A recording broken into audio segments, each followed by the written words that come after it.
Alhamdulillah kali ini kita kedatangan tamu yang kebetulan beliau ini sebagai the founding father of Mahapanji, sekaligus menjadi mantan ketum Mahapanji dan juga pernah menjadi aktivis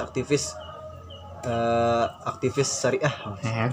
Ya, kita sambut beliau, kita tanya-tanya apa mungkin kita dapat inspirasi dari beliau, yaitu beliau itu perjalanan bagaimana sih menjadi aktivis, lalu ketika beliau menjadi mahasiswa, apa permasalahan mahasiswa untuk hari ini. Ya, kita angkat tema untuk kali ini, podcast kali ini, yaitu adalah kemanakah mahasiswa untuk pada hari ini.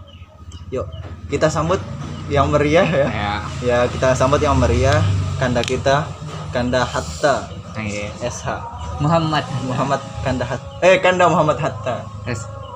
Ayo Kanda, bagaimana ini pengalamannya ketika menjadi mahasiswa? Kan bagaimana nih, apakah ada juga nasihat-nasihat bagi para mahasiswa khususnya dan pemuda pada umumnya? Langsung ya.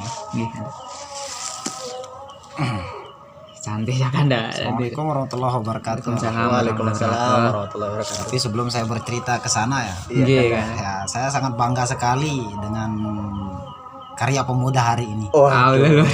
Itu sangat bangga sekali begitu, artinya ada loh pemuda yang mau berubah begitu kan. Artinya agen of change itu terjalankan begitu kan. Apa nama Tirta Nusantara, luar biasa. Dari kemarin juga pernah saya dengar ya, dari penjelasannya terkait dengan Tirta Nusantara, mencerdaskan anak bangsa lah begitu. Amin Allahumma amin. Dan sempat juga dia bilang ya ada pengelolaan ekonominya juga, itu luar biasa itu. Karena majunya suatu organisasi itu harus ada ekonomi yang menunjang begitu kan. Jangan sampai kita terlalu idealis tapi perut terhancam lah. Bahaya itu. Perut Saya mulai saja. Nama saya kan tadi udah Muhammad Hatta. Alhamdulillah dapat gelar ya, gelar hura-hura lah. Gelar saya nggak pernah kuliah, memang nggak pernah kuliah. Udah selama kuliah itu mungkin semester 1 aja saya jadi benar-benar mahasiswa begitu. Di semester 1 karena ya itulah, semakin lama kita menjejaki yang namanya dunia kampus itu, semakin tahu kita kampus itu seperti apa begitu kan. Seperti apa. Dan saya awal mulai berorganisasi di mahasiswa itu saya masuk di KSR. Ya, KSR, Korps Sukarelawan. Kayak KSR PMI unit Syekh Zainuddin namanya. Saya dulu pendidikan tahun 2014 di KSR. Lumayan lama. Ya, alhamdulillah lah. Gitu kan. Tahun 2014 berproses cukup lama lah, sampai tahun 2017 saya berproses di KSR. Alhamdulillah sempat dipercaya juga sebagai komandan. Sebagai komandan KSR PMI unit Syekh Zainuddin pada tahun 2016-2018 pada dasarnya. Tapi karena ada gejolak lah begitu, karena yang namanya kita berorganisasi itu pasti ada saja lah. Pasti ada saja lah yang tidak menyenangi kepemimpinan kita. Tapi kalau bagi saya itu hal yang biasa. Karena kita berada di negara yang demokrasi.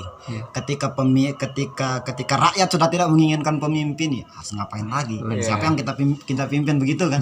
Siapa yang kita pimpin ya? Alhamdulillah pada akhirnya tahun 2017 ya, saya mundur begitu. Mundur dengan hormat ya. Jadi komandan KSR. Saya jadi saya mundur jadi komandan KSR gitu, karena saya dari pemimpin hore-hore. Tapi luar biasa di masa itu saya berkiprah juga di Himmah. Ya, Himpunan Mahasiswa Nahdlatul Watan. Saya Himmah NW Komisariat YIH NW Lombok Timur. Saya juga WAPA itu tahun 2014 ya, samaan dengan KSR. Sebelum saya di KSR sebenarnya saya di Himmah. Kita WAPA di Himmah dulu, baru Diksar. Namanya kalau di KSR Diksar KSR. Tapi saya lebihnya ke KSR di masa itu.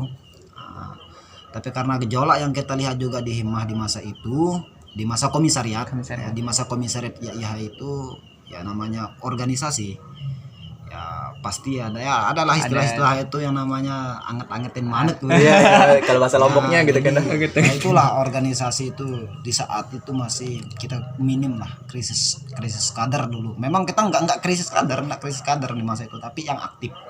Krisis kader yang aktif. Jadi di sanalah di masa kepemimpinannya saudara Munir namanya di Hima itu. Saya aktif di sana, merancang program bagaimana mengaktifkan Hima sampai hari ini alhamdulillah lah aktif dan semakin konsisten kelihatannya dari struktur lembaga strukturannya di Hima itu. Nah, begitu juga di KSR di masa itu saya lebih aktif di sana menjadi relawan dan pernah juga pelatihan selama 14 hari training of fasilitator dulu di PMI Kabupaten bersertifikat, alhamdulillah begitu sertifikat begitu. Selama 14 hari saya makro teachingnya di SMA 3 Selong. Saya makro teachingnya di SMA 3 Selong. Saya ikut TOF training of fasilitator di masa itu pembangunan organisasi Palang Merah, kita di sana dilatih di sana selama 14 hari di PMI Kabupaten. Pasti ada suka dukanya. Ya, pasti ada suka dukanya. Gimana? Tapi bagaimana coba ceritakan ya, kita mungkin teman-teman suka ada dukanya yang kalau sukanya apa ya? kita bergelut di organisasi itu kayak gimana? Banyak teman Sukanya. mungkin kan. Kalau sukanya itu, kalau pas senangnya itu di sana itu tidak ada orang tua dan tidak ada anak kecil. Maksudnya kan? Maksudnya gimana? Karena teman saya pelatihan itu ada jadi kepala desa, ada jadi Camat. ada jadi camat, Oh, itu. ada dosen. Kebetulan juga ada dosen Unham dulu. iya. Ada namanya Pak Lalu Ahyar. Lalu Ahyar kalau nggak Ahyar Rosidi namanya. Oh, Pak Hayar tahu. Ahyar Rosidi. Kalau Agak kalau tua ya? tahu ya? Ya. Ya, nanti tanya apa namanya nanti titip salam aja ya. Salam iya. hantar. Oke. Iya, beliau PKN juga. Nah, itu dia dosen di Unham. Dia teman saya, sama ada Hairul Anwar namanya. Anak buahnya lah di KSR di sana itu. Tempat senangnya itu saya cerita senang aja dulu ya. Iya. Kenapa saya katakan tidak ada anak kecil, tidak ada anak tua, Anak dewasa. tua, ya. Ketika ada MOD. Apa itu? Apa itu yang udah kan? MOD itu jenis game, fun games gitu. game. Ketika kita sudah suntuk sekali belajar itu, karena kita menerima materi itu dari jam 8 pagi sampai jam 11 malam. Sampai jam 11 malam, bayangkan satu di ruangan. Tidak bosan. Bosan, tapi ketika ada teman yang ngantuk, asiknya itu kalau udah bilang ada teman yang belakang itu, kalau ada teman kita pelatihan itu bilang MOD, langsung semua ekspresi joget, orang tua bisa joget, dosen bisa joget, Itu luar guru biasa. bisa joget, capat-capat tuh bisa joget lah. Itulah tempat Seru senang. banget itu kan. Itu apa namanya, hal yang tidak kita duga di balik orang-orang hebat ya. Jadi ya. Terus itulah sampai di sana saja lah. Artinya di masa itu memang asik sekali. Asik sekali kita menjadi aktivis di masa itu. Kalau sekarang gimana tentang aktivis zaman sekarang itu kelihatannya? Sebelum kita ke sana, Nggih. saya cerita di kiprah dulu lah gitu kan. Nggih. Terus saya di BEM pertama masuk saya di BEM tahun 2016 saya jadi menteri. Ya, itulah menyebabkan gejolaknya saya jadi mundurnya jadi komandan itu juga. Karena bagi saya, karena tertanam dalam diri saya itu kalau ada namanya tugas pantang menyerah. Wah, luar biasa, pantang mundur. Pantang menolak. Itu kalau bagi saya, apalagi Nahdlatul Ulama. Itu kan alhamdulillah lah, darah Nahdlatul Ulama sudah tertanam dalam diri kita begitu, karena adanya Nahdlatul Ulama itu merubah segala sikap dan perilaku saya pribadi begitu kan. Dari urak-urakan menjadi alhamdulillah. Kalau kita bilang Ustadz, saya nggak mau Ustadz. Saya bangsat begitu. Bangga jadi santri itu kan. Santri.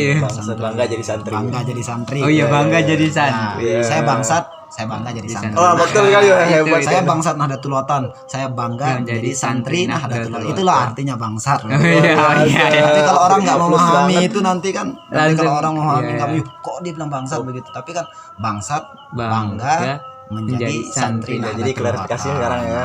Langsung Itulah diklarifikasi. yang dimaksud dengan bangsat itu. Iya. Nah, periode pertama saya menjadi menteri. Saya menjadi menteri pendidikan. Menteri Ya, lucunya juga saya jadi menteri pendidikan, sedangkan yang saya ambil jurusan fakultas syariah. Sebenarnya yang ngambil ngambil menteri ini, kedudukan ini teman-teman yang fakultas tarbiyah lah. Iya, Teman-teman pendidikan. Biasa. Tapi alhamdulillah di saat itu saya dipercayai. Ya, dipercayai sebagai Menteri Pendidikan untuk memanajemen bagaimana mengelola mahasiswa, bagaimana mengaktifkan mahasiswa berprogram agar dia tidak terfokus menjadi mahasiswa akademis saja. Begitu. Karena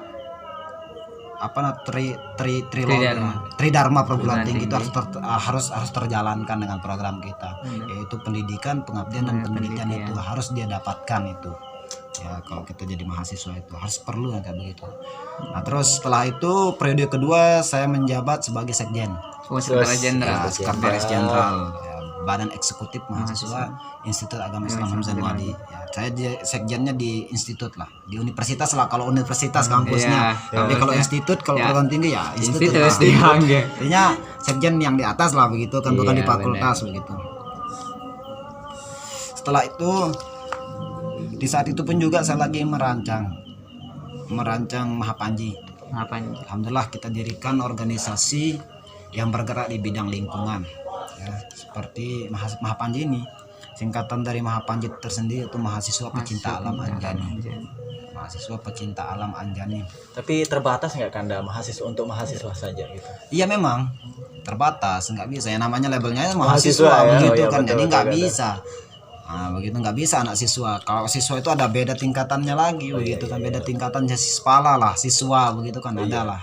Ada tingkatan-tingkatan kita. Jadi Mapala itu Mahasiswa Pecinta Alam Anjani yang dinaungi. Kita ini Mahapanji ini independennya di kampus. Kita tidak bernaung di kampus, tapi kita bernaungnya di yayasan langsung. Gitu. Kita bernaung di yayasan Pondok Pesantren Hasanuddin. Gitu. Kita menaungi 4 kampus yang ada di Anjani. Di antaranya YAIH, STNK, UNW sama Mahat.